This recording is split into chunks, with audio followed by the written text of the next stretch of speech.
Ya, saat ini saya akan membahas dari satu tema, yaitu Roh Kudus.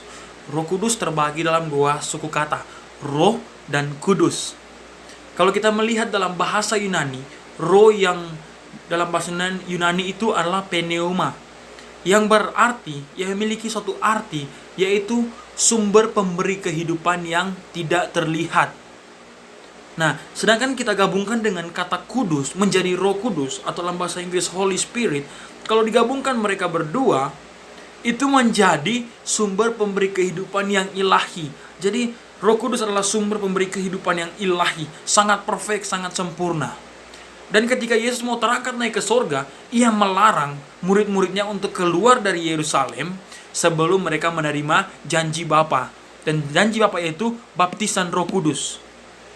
Baptisan Roh Kudus.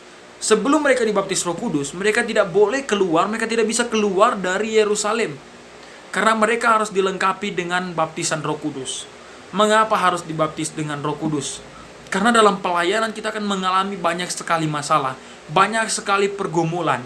Sedangkan dalam Yohanes pasal 14 dan Yohanes pasal 16, itu ada berbicara tentang Roh Kudus, seorang penghibur yang akan tinggal di dalam kita. Dan kalau dia tinggal dalam kita, kita akan mengerti semua kehendak Bapa, semua yang diinginkan Bapa kita akan mengerti. Di dalam pelayanan kita, ketika Roh Kudus ada bersama dengan kita akan menghadapi segala jenis masalah. Dan masalah-masalah itu tidak bisa mengalahkan kita, karena ada Roh Kudus di dalam kita, yang akan memimpin kita, yang akan menuntun kita, dan menginsafkan kita ketika kita melakukan sebuah kesalahan di hadapan Tuhan. Tanpa Roh Kudus, kita tetap akan jatuh terus dalam dosa. Untuk itu kita membutuhkan Roh Kudus, karena Roh Kudus adalah penolong kita yang sejati.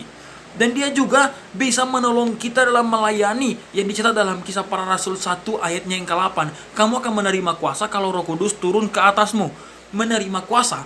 Kuasa bukan cuma sekedar kuasa menyembuhkan, mengusir setan, tapi ada juga kuasa yang terkadang kita tidak terlalu paham. Yang dicatat di situ, kuasa yang sebenarnya yang Tuhan mau kita kuasai itu adalah diri kita sendiri. Roh Kudus yang akan menolong kita untuk menguasai diri kita sendiri. Percuma kita memiliki kuasa, percuma kita menyembuhkan orang, percuma kita mengusir setan, pelayanan luar biasa. Tapi kalau karakter kita tidak terbentuk, kita akan hancur. Kita tidak akan bisa menjadi terang di luar sana. Untuk itu kita membutuhkan Roh Kudus untuk membantu kita untuk menguasai diri kita sendiri.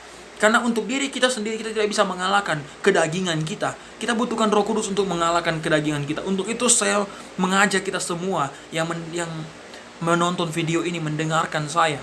Saya mau Anda juga merasakan Roh Kudus. Anda menerima Roh Kudus agar Anda lebih kuat di dalam kehidupanmu, lebih kuat untuk mempertahankan imanmu. Goncangan apapun Anda tidak akan jatuh ke dalam dosa, karena ada Roh Kudus yang akan selalu menolong Anda. Terima kasih, saya Randolph Mesa.